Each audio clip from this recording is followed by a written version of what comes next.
So I was pushing a shopping cart through Costco about a week ago, and I noticed something kind of interesting. I didn't want to leave.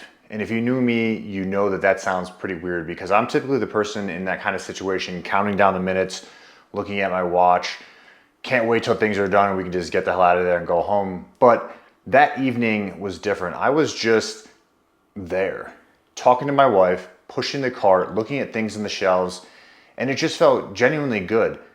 Not exciting, not profound, just honestly genuinely good. And the only thing that had changed was what was happening inside of me. At some point, I turned to my wife and said, I'm experiencing bliss. And she looked at me, like you kind of expect, like, okay, honey, that sounds great, cool. But I wanted to try to explain what I meant because bliss is one of those things that sounds kind of abstract, and that's honestly because it is. Maybe even a little out there, a little woo-woo for some people, maybe if they haven't felt it, what it feels like inside. But what I had was an experience in that moment at Costco. It wasn't dramatic at all. It was more like a feeling of warmth, of fullness, a sense of being completely okay with honestly exactly where I was, no fighting it.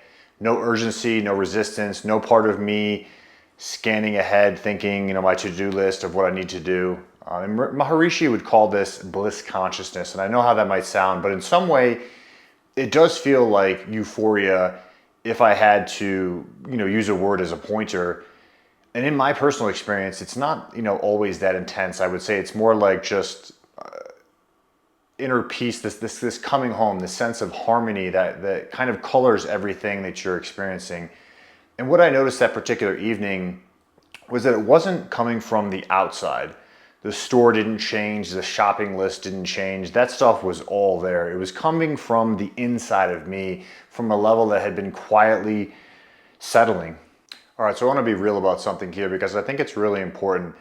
The experience at Costco, it didn't happen because of just one single meditation. And I don't always feel that way after meditation, honestly. It's not always like that. But the truth is, when I am regular with my practice, bliss does tend to bubble up and show up in my experience.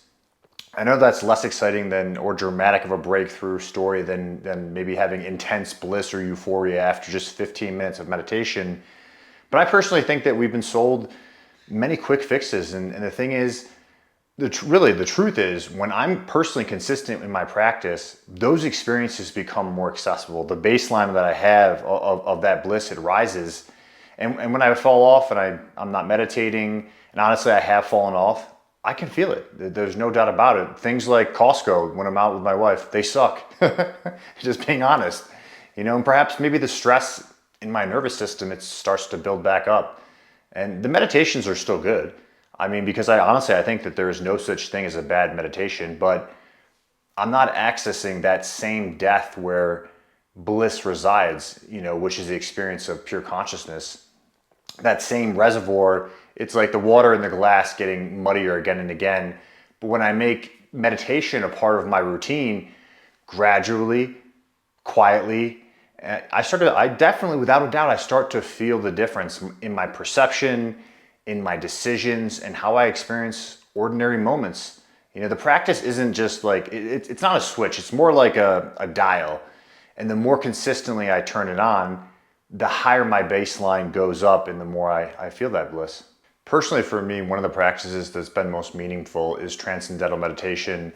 I'll leave a link in the description or you can just Google it. I'm not trying to create any affiliation, just mentioning what really works for me. In other videos, I'm sure I'll talk about specific techniques or pointers like that. But what I really want to say is, and I'll always repeat this, is that I don't think there's one size fits all. I genuinely don't. Every person, every soul has a path that's right for them. So getting hung up on a technique, I think honestly is a waste of time. And my honest suggestion to anyone, and I've given this same suggestion to myself, is just follow your own breadcrumbs. Start somewhere. Even 5 minutes a day, 10 minutes a day, gradually increasing, whatever feels manageable and doable. Try things, see what resonates, chew on what makes sense, spit out what doesn't, and let go of the rest. Because the point isn't, which technique.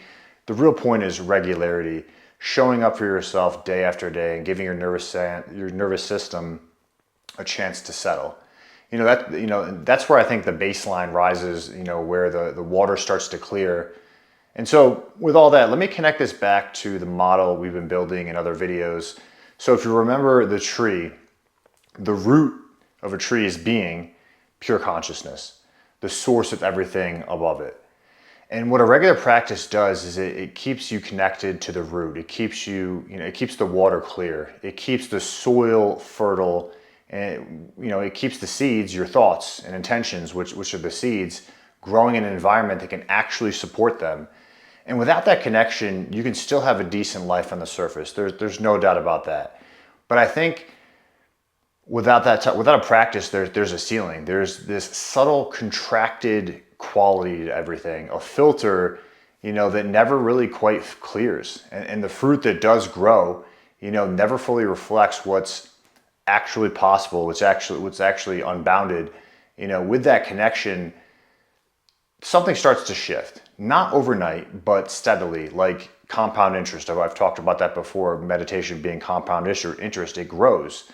The kind you might not, notice week after week, day to day, but you look up one day, after meditating for a little bit, and the cool thing is that something is bound to generally show up and be different.